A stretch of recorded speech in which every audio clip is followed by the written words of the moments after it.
때가 저물어 가매 제자들이 예수께 나와 여짜오되 이것은 빈 들이요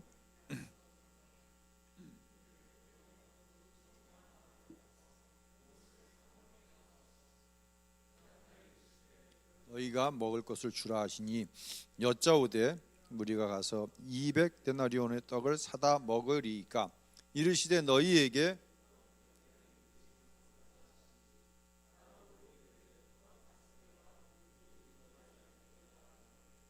제자들에게 명하사 그 모든 사람으로 때를 지어 푸른 잔디 위에 앉게 하시니 예수께서 50명씩 앉은지라 예수께서 떡 5개와 물고기 2마리를 가지사 하늘을 우러러 축사하시고 떡을 떼어 제자들에게 주어 사람들에게 나누어 주게 하시고 또 물고기 2마리도 모든 사람에게 나누심에 다 배불리 먹고 남은 떡 조각과 물고기를 12바구니에 차게 거두었으며 떡을 먹는 남자는 5,000명이었더라.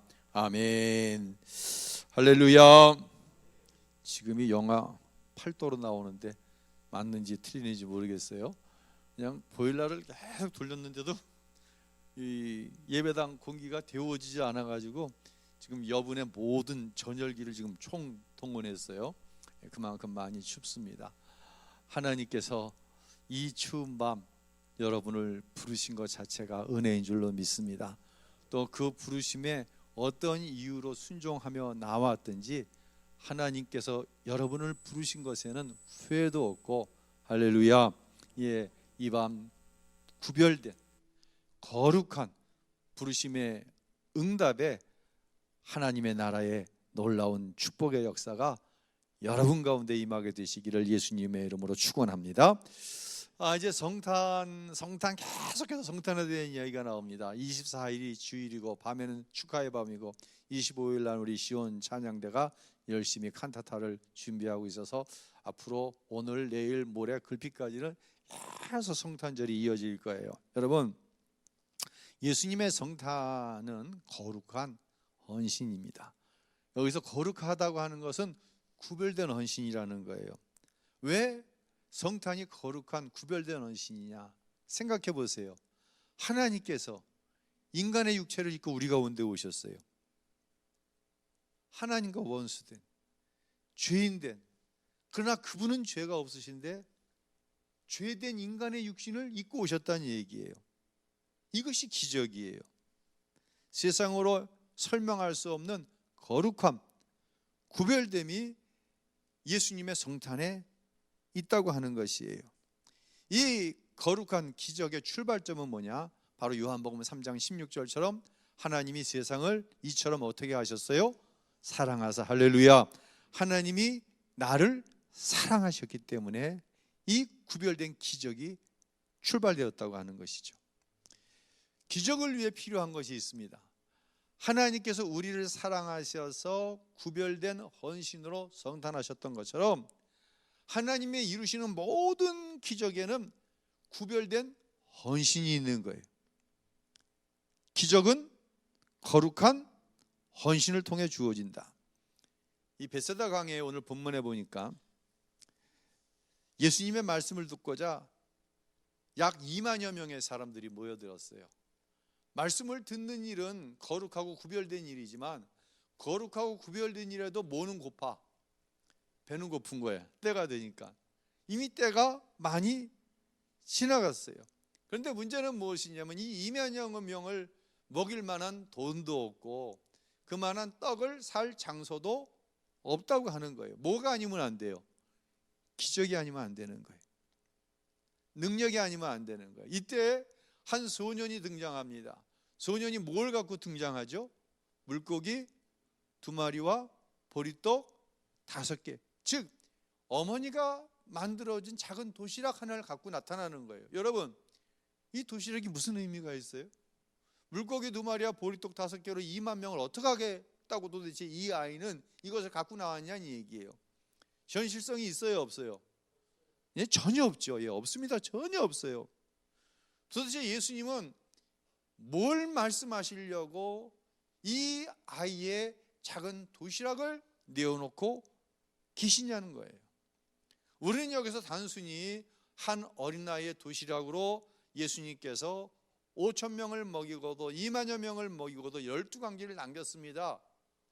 단순하게 이 이야기를 하자는 게 아니에요. 도대체 예수님께서 무슨 의도를 가지고 이 어린 아이의 도시락으로 기적을 만들었냐는 거예요. 이 어린아이의 도시락은 크고 작고의 문제를 떠나서 이건 거룩한 도시락이에요. 구별된 도시락이라는 거예요. 즉 어린아이의 매우 작지만 말도 안 되지만 구별된 거룩한 헌신에 뭐가 나타났어요? 기적이 나타났다는 거예요. 할렐루야. 제자들은 반면에 자기들에게 뭐가 없다? 돈이 없다고 그랬어요. 예수님은 지금 의도적으로 장년이 아니에요. 어린아이. 이 어린아이, 이 소년은 5천 명의 숫자에 포함되어 있을까요? 안 되어 있을까요? 포함되지도 않은, 사람의 숫자에도 포함되지 않은 작은 소년의 이 구별된 믿음을 부각시키면서 누구의 믿음 없음을 지금 끌어내리고 있는 거예요? 제자들의 믿음 없음을 끌어내리고 계시는 거예요. 우리가 본문에서 주목해야 될 점은 바로 여기에 있는 거예요. 이 필라델피아의 존이라고 하는 13살 먹은 소년이 있었습니다. 이 소년은 벽돌을 찍어내는 공장에서 일을 하는데 1급, 하루에 일당이 얼마냐면 70센트입니다. 70센트면 지금 환율로 따져서 한 800원? 하루에 벽돌 공장에서 열심히 모래와 시멘트를 섞어가지고 벽돌을 만드는 일을 하고 한 800원 받는 거예요. 이 아이는 꼭 공장에서 일이 끝나면 예배당에 가서 기도하고 집으로 돌아오는 것을 가장 커다란 즐거움과 위로로 생각을 했어요. 그런데 필라델피아에 비가 많이 오는 날이면 예배당 앞 도로가 물에 잠겨가지고 그야말로 신발을 벗고 바지를 무릎팍 이상 걷어 올리거나 지나가야 되는 거예요. 이 아이가 이런 생각을 했어요. 거룩한 생각을 하는 거예요. 무슨 생각을 했느냐면, 그래, 내가 벽돌 만드는 공장에 있으니 공장에서 공장가로 하루에 한 장 벽돌을 사다가 교회 앞 도로를 깔자. 비가 와도 신발을 신고 정상적으로 보행할 수 있도록 벽돌을 깔자. 아이가 계산을 해봤어요. 하루에 한 장씩 깔면 얼마나 걸리나? 2년이 걸리더라는 거예요. 그러나 이 아이는 그 일을 시작했어요. 그런데 놀라운 일이 벌어졌어요. 2년 계산을 했는데 교회 앞에까지의 도로에 벽돌을 까는 일이 1개월 만에 끝난 거예요. 어떻게 이런 일이 일어났을 거예요? 교회의 어른들이 도전을 받은 거예요. 어린아이가 벽돌 공장에서 일하는 초라한 아이가 그저 교회 안에서 인원에 출석한 인원에 들어갈까 말까 하는 이 존재도 없는 아이가 매일 벽돌 한 장씩 까는 모습을 본 거예요. 어른들이 자극을 받았어요. 믿음의 도전을 받았어요. 그래서 어른들이 함께 헌신을 해가지고 한 달 만에 도로를 깔아버렸어요. 그리고 그것으로 끝난 것이 아니라 낡은 예배당을 신축하는 역사가 일어났어요. 바로 이 일에 쓰임받은, 이 일에 구별받게 쓰임받은 이 존이라고 하는 소년의 이름이 뭐냐? 존 워너베이커라고 하는. 존 워너베이커는 무엇으로 유명하냐면 미국 백화점의 왕. 백화점의 왕. 여러분, 백화점의 왕 정도 되면은 어떤 정도냐면 우리나라에서 평당 최고가의 집에 사는 사람이 누군지 아세요? 신세계백화점 회장, 여자분이더라고요. 누구? 이명희? 예. 어쨌든 그 분의 집이 최고로 평당 비싼 집이래요. 백화점 왕이 이 정도. 벽돌 공장에 다니던 이 어린아이의 구별된 헌신을 누가 받으셨어요? 하나님이 받으셨고, 하나님께서는 그 구별된 헌신에 기적으로 응답하셨다는 이야기예요. 사랑하는 성도 여러분, 다시 한번 말씀드립니다. 구별된 헌신에 하나님의 축사하심이 나타납니다. 구별된 헌신에 나타나는 것이 바로 기적이라는 거예요. 저는 이 밤 마가복음 6장에 나오는 이 한 소년의 기적, 또한 백화점의 왕이 된 이 전이라고 하는 소년의 구별된 헌신, 이것을 통해 그럼 나의 거룩한 헌신은 무엇인가에 대해서 여러분과 함께 말씀을 나누고 싶어요. 우리나라가요 정말 좋은 나라예요. 정말 대단한 것 같아요. 어제 저 전라도 익산 새롬교회에서 오세아니아 선교회 총회가 있었어요. 계획으로는 차를 가지고 갔다 오려고 그랬는데 이 서해안 지방과 전북 지방에 눈이 어저께 많이 왔다 그러는 거예요. 그래서 이제 메시지가 오기를 자가 승용차를 이용하지 말고 되도록이면 열차를 이용해 주세요. 이렇게 메시지가 오세아니아 임원들에게 이제 와서 KTX 표를 끊었어요. 어제 오전에 광명역에 가서 KTX를 타고 익산에 가서 또 이거 익산 새롬교회 가갖고 총회를 하고 점심을 먹고 차를 반잔밖에 못 마셨어. 그러고는 이제 오후 KTX를 타고 다시 광명으로 와서 집에 돌아오니까 오후 딱 5시더라고. 야, 얼마나 좋은 나라야 이게. 얼마나 대단한 나라야. 그런데 어제 제가 이 이야기를 들으려고 하는 것이 아니라, 지난 주간 여러분 혹시 이런 뉴스를 보시지 않았나요? 그 남경필이라고 하는 전 경기도지사를 아시죠? 그 큰아들이 마약 투약 혐의로 2년 6개월의 실형을 받았어요. 그 아버지 남경필 전 지사가 뉴스에 이런 인터뷰를 했어요. 무슨 인터뷰를 했냐면, 저의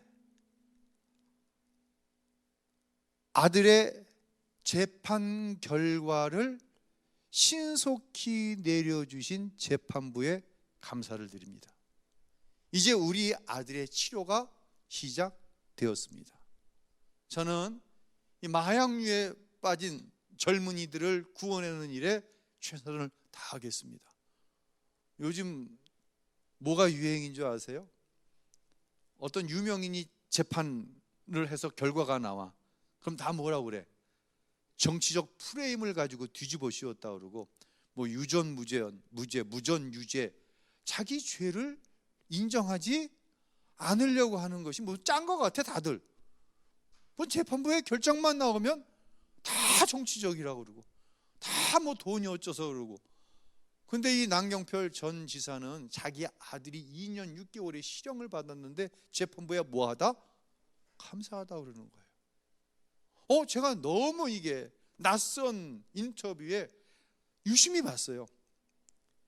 저 사람이 정치가이기 때문에 어떤 정치적인 후폭풍을 의식해서 저런 감사를 하나? 얼굴을 봤더니 그 얼굴 표정이 세상에서는 본 적이 없는 표정이야. 세상 사람들에겐 본 적이 없는 표정이야. 이건 교회 안에서 나 볼 수 있었던 표정이야. 참 희한하죠? 여러분 한번 그 유튜브나 같은데 남경필 그 도지사의 인터뷰 한번 장면을 보세요. 제 말에 공감을 할 거예요. 이게 교회 안에서나 볼 수 있는 표정이야. 이상하다. 어떻게 저렇게 평화로울 수가 있지? 어떻게 진심으로 저렇게 아들의 구속에 재판부에 감사를 표할 수 있지? 근데 제가 어제 이제 KTX를 타고 돌아오면서 이 숙제를 풀었어요. 제가 유튜브에 들어갔는데 큰 타이틀로 남경필 전 경기도지사 하고는 새롭게 하소서에 나와서 그 남경필 지사가 고백한 내용이 유튜브에 뜬 거야.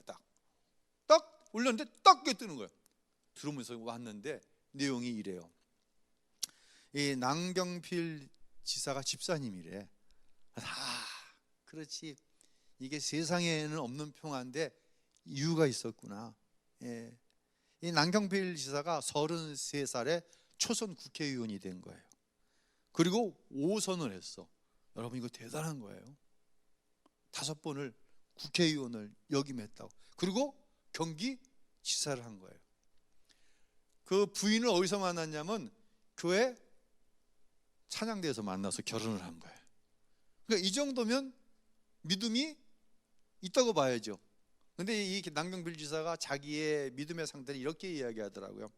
하나님이 계시다는 사실은 자기가 확실히 믿는데, 그런데 성령이 충만함을 받았다고 하는 경험은 없다는 거야.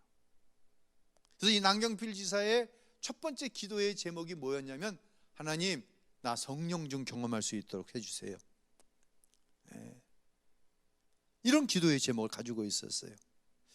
자, 이제 문제가 된 이 남지사의 큰 아들은 초등학교를 기독교 재단에서 운영하는 학교를 나왔어요. 흔히 얘기하는 미션 스쿨을 나온 거예요. 아들이 얼마나 신앙이 좋은지 어려서부터 목사로 스스로가 소원을 했어. 하나님, 난 크면 목사 될래요. 이러고 이제 중학교를 갔습니다. 중학교를 가는 어느 날 학급에서 아주 크게 상상할 수 없는 싸움질을 하고 아들이 돌아온 거예요. 너 도대체 왜 싸웠냐 물어봤더니, 남경필 당시 국회의원의 지역구 안에 있는 학교에, 중학교에 아들이 다니는 거예요. 근데 그 학교에 한 아이가, 야, 네 아버지 나쁜 사람이래. 지네들끼리 나쁜 사람이라고 그랬겠어? 나쁜 놈이라고 그랬겠지? 이 이야기를 듣고 화가 나가지고 그 친구하고 싸움질을 한 거야. 이 이야기를 남경필 지사가 얘기를 국회의원이 당시 듣고는 이렇게 놔둘 수가 없다. 이거 아이가 아버지 때문에 역차별을 당하는 기분이니까 그래서 유학을 보냅니다. 그러면서 이제 세월이 흘렀어요. 어느 날 아들이 이상한 거예요. 큰 아들이 이상한 거예요. 이게 정상적이지가 않은 거예요. 이게 어느 날 아들이 마약을 투약하고 있다는 사실을 알게 된 거예요. 너무너무 당황스러웠다는 거예요. 어떻게 그렇게 믿음이 좋던 아이가, 그렇게 영민하고 그렇게 부모를 존중하고 착한 아이가 도대체 왜지? 어떻게 내 아들이지? 우리가 뭘 잘못했지? 여보, 우리가 뭘 잘못했지? 너무너무 당황스러웠다는 거예요. 그리고는 어떻게 이 아이를 치료할까? 수재 신고할까? 아니면 자수하라고 할까? 그런데 이 가장 큰 어려움이 뭐냐고 이제 사회자가 물으니까 이런 얘기를 하더라고요. 아들과의 신뢰가 깨어진 것이 가장 힘들었습니다. 아들이 마약을 제정신으로 돌아오면 엄마, 아빠 다시는 하지 않을게요. 다시는 하지 않을 거예요. 이 다시 하지 않겠다고 하는 것들이 계속 깨어지고 또 약속이 되어지고 또 깨어지고 완전히 신뢰관계가 무너진 거예요. 그러니까 아이가 뭐만 해도 의심을 하는 거예요. 아이를 계속 추적하면서 관찰을 하게 되는 거예요. 정말. 그리고는 쓸데없는 짐작을 하는데, 야, 이게 지옥이구나. 정말 이게 지옥이구나라는 생각이 들더라는 거예요. 어느 날 이제 마약에 취해 있는 아들의 모습이 익숙해질 쯤에 아들을 바라보는데 그 아들의 모습을 통해 누굴 보게 되냐면 남지사 부부가 마귀를 보게 되는 거예요. 그리고 이것은 육체의 일이 아니구나. 이건 정신적인 문제가 아니구나. 이런 영적인 문제구나라는 생각이 들어왔다는 거예요. 이제 치유를 위해서 뭐 국회의원 신분이었으니까 얼마나 주위에 훌륭한 전문가들이 많이 있을 거예요. 전문가들에게 상담을 받고 의사에게 어떤 기관의 치료를 요청을 하고, 그리고 이것이 영적인 문제거나 기도원에도 데려가고, 진짜 아이에게 제공해 줄 수 있는 모든 걸 제공해 주는 거예요. 마약을 끊을 수만 있다면. 그런데 안 됐어요. 아들하고 의논을 했어요. 얘야, 아들아, 자수하자. 네 힘으로는 안 되니까 경찰에 자수하자. 아이가 동의를 해주는 거야. 왜? 자기도 괴로운 거야. 자기도 이 마약의 중독에서 벗어날 수 없는 자기 스스로로 해서 너무 힘드니까 이 제안에 아들도 그렇게 하자고. 그래서 경찰서에 갔다 자수를 했어요. 근데 어떤 일이 벌어지냐면, 자수를 했으면 아이를 유치장에 가둬줘야 되잖아요. 가두면 아이가 뭘 못해? 마약을 못하잖아요. 그러니까 자의로는 안 되고 집안에서는 할 수 없으니 감옥에 들어가서라도 끊게 해주려고 하는데 아들을 유치장에 가두질 않는 거예요. 나중에 이유를 알고 보니까 마약에 중독된 상태에서 남에게 해를 끼치면 이거는 구속의 사유가 돼. 인신을 어떤 구속할 수 있는, 가둘 수 있는 사유가 되는데, 마약 투약하고 집에 혼자 힘들어하고 혼자 망가지고 있지 누굴 다치게 하거나 피해를 끼치지 않았기 때문에 바로 구속이 안 되는 거예요. 그래서 또 한 번 자수를 시켰는데 마찬가지가 되는 거예요. 그러고 나서 나중에 겨우 판단이 나오는데 영장 기각으로 나온 거예요. 기각의 이유가 뭐예요? 다른 사람을 해한 이유가 없고 초범이기 때문에 기각이 된 거예요. 그랬더니 막 뉴스에 터져 나오는데, 남경필 전 국회의원이면서 전 도지사의 큰아들이 마약 중독으로 영장 신청을 했는데 기각이 됐다고. 그러면서 무슨 프레임을 더 갖다 씌우는 거야? 정치적인 프레임을 갖다 씌우는 거예요. 그가 국회의원이었기 때문에. 그래서 또 뭐 유전무죄, 무전유죄, 돈이 있기 때문에 죄가 무죄가 되었다고. 그게 아니었다는 거예요. 그러니까 온 가족을 비롯해서 특별히 큰아들이 육체적으로 정신적으로 아버지가 유명인이라고 하는 이유로 더 큰 상처를 받는데 감당이 안 되더라는 거예요. 그래서 다음 결정을 하는데, 무슨 결정을 하냐면 폐쇄병동에 입원을 하는 거예요. 흔히 뭐 옛날에는 이게 정신과 병동, 뭐 정신병원 그렇지만 요즘엔 큰 병원에 폐쇄병동이라는 얘기를 하잖아요. 폐쇄병동에 아들과 다 동의가 돼서 들어가는데, 이 폐쇄병동에 입원하는데 몇 가지 레벨이 있다고 그러더라고요. 첫 번째 레벨은 본인의 동의로 들어가는 거야. 본인의 동의로 들어가는 것의 맹점은 뭐냐면, 본인이 원하면 어떻게 할 수 있어? 바로 퇴원이 가능한 거야 이게. 그러니까 아들하고 부모하고 생각해 보니 이것은 안 되지. 그러니까 아들도 그거 첫 번째 레벨을 갖고 안 되겠다고. 두 번째 레벨은 뭐냐면, 본인도 동의하고 부모도 동의했기 때문에 폐쇄병동에 들어가는 거예요. 나올 적에도 본인의 동의뿐만 아니라 누구의 동의가 있어야만 나와? 부모의 동의도 있어야 나오는 게 이게 두 번째 레벨이래. 그래서 두 번째 레벨로 병원에 입원을 합니다. 여러분, 말이 쉽지 얼마나 이게 힘든 일이었겠어요. 이제 이렇게 아들을 입원을 시키고 남지사 부부가 무슨 마음이 들었냐면, 정말 하나님 만나고 싶다.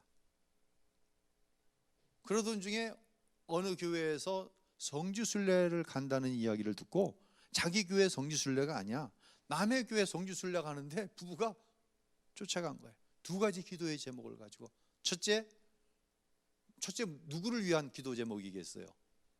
누구를? 여러분이라면 당연히 아들을 위한 기도 제목이죠. 두 번째 기도 제목이 뭐냐면 성령을 경험할 수 있도록. 이 두 가지 기도 제목을 성지순례 간 거예요. 어떻게 보면 아들이 집에 있으면 갈 수 없는 거야 이건. 근데 아들이 병원에 입원했으니 어떻게 보면 이 부부가 그 시간을 누릴 수 있게 된 거예요. 그렇게 첫날이 지났습니다. 둘째 날이 지났습니다. 셋째 날이 됐는데 둘째 아들한테 전화가 온 거예요. 둘째 아들은요, 형의 그런 모습을 보고는 술도 마시지 않아. 근데 형을 너무너무 사랑해.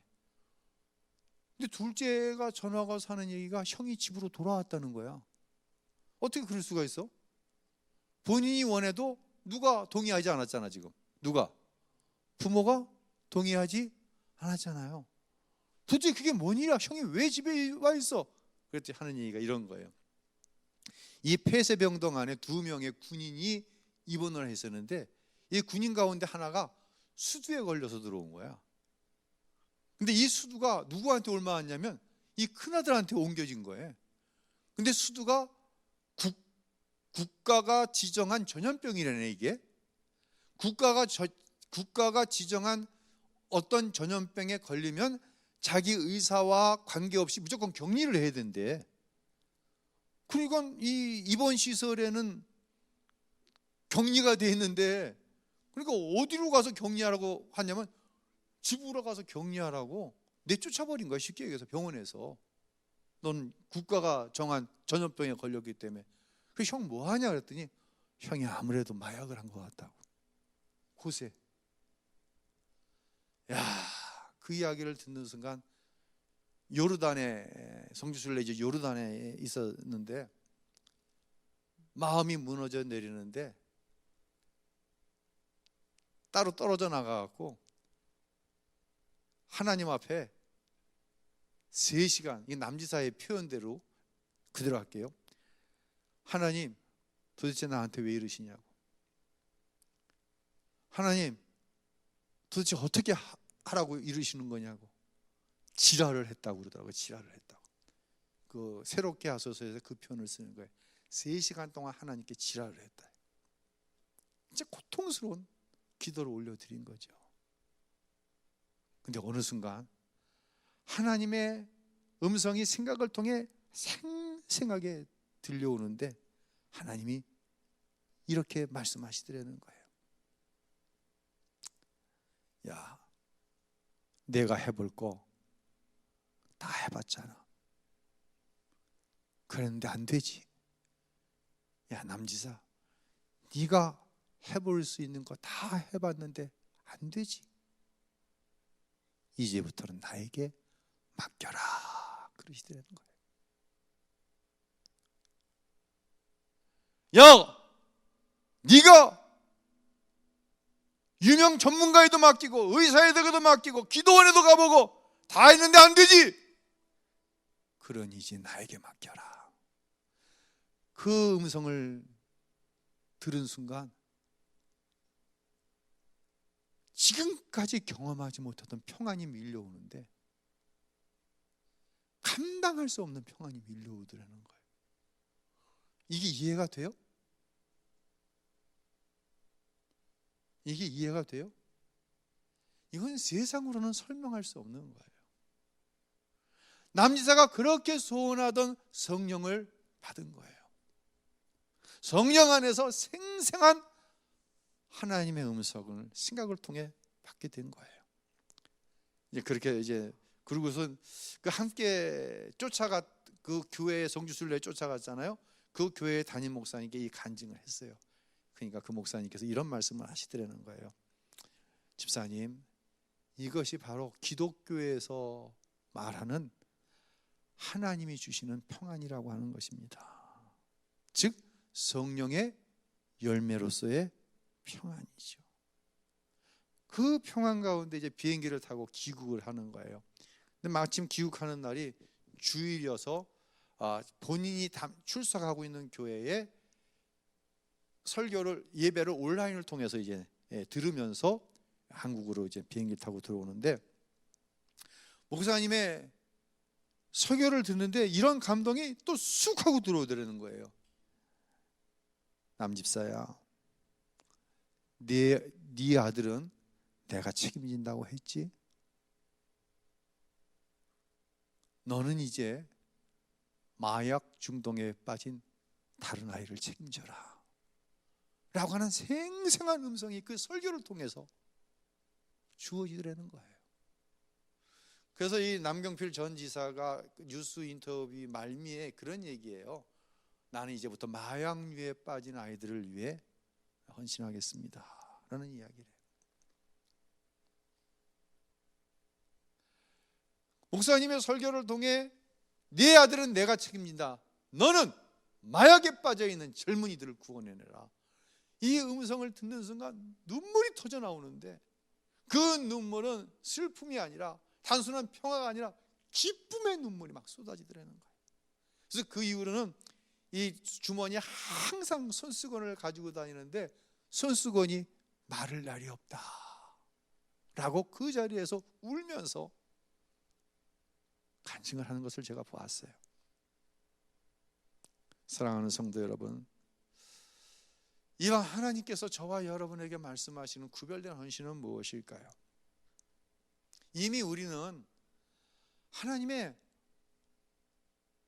정말 죽음보다 깊은 헌신을 허락함 받았어요. 그게 뭐예요? 그게 성탄이에요.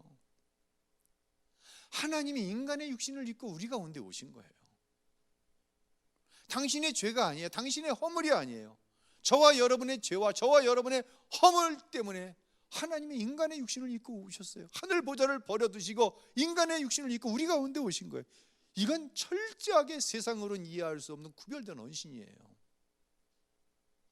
이게 우리가, 저와 여러분이 예수를 믿음으로 받은 무엇과 교체할 수 없는, 바꿀 수 없는, 이건 너무너무 놀라운 축복인 줄로 믿으시길 바랍니다. 하나님이 나 같은 것을 위해서 육체를 입고 오셨다. 내 죄를 위해서. 그리고 내 죄를 대신해서 십자가에서 죽으셨다. 죽은 자 가운데 사흘 만에 부활하셔서 그 저주스러운 죽음의 권세를 깨뜨려 버리셔서 저와 여러분으로 하여금 죽음에 대한 두려움이 없게 하신 거예요. 할렐루야. 지지난 제가 수요일 날 새벽에 이 사망에 대한 이야기를 했어요. 정말 우리가 사망 권세를 깨뜨리신 부활하신 예수님을 만나면은요, 더 이상 사망은 우리의, 죽음은 우리의 두려움의 제목이 아니에요. 죽음이 두렵지 않은데 무엇을 두려워하겠어요? 살고자 하니 죄도 짓고, 더 폼나게 살려고 하니 욕심도 부리고, 그 욕심이 자라 죄가 되고, 그 죄 때문에 우리의 삶이 하나님과의 관계가 깨어지는 죽음을 경험하는 거 아니겠어요? 죄의 문제가 성탄과 십자가를 통해 해결되고, 죽음의 문제가 예수님의 부활에 우리가 동참함으로 해결되었다고 한다면 이것보다 더 커다란 기적이 어디 있어요? 이 기적에 이어서 나오는 게 바로 저와 여러분의 구별된 헌신인 거예요. 이 구별된 헌신은 변덕이 없어요. 변심이 없어요. 그 출발점이 무엇이기 때문에? 십자가의 완전한 사랑이기 때문에. 그 헌신에 무슨 변덕이 있고 변심이 있어요? 그 출발이 누구이니까 변덕이 일어나고 누구이기 때문에 변심이 일어나는 거예요. 나니까 출발점이. 내가 헌신한 거예요. 내가 헌신하는 거 아니에요. 예수님의 그 십자가의 은혜와 그 사랑이 나를 미치게 만드는 거예요. 나를 돌게 만드는 거예요. 어떻게 돌아요? 나 중심에서 완전히 하나님 중심으로 돌아버리게 만드는 거예요. 돌아서는 거예요. 여기에 무슨 변심이, 무슨 변덕이 일어나냐고요.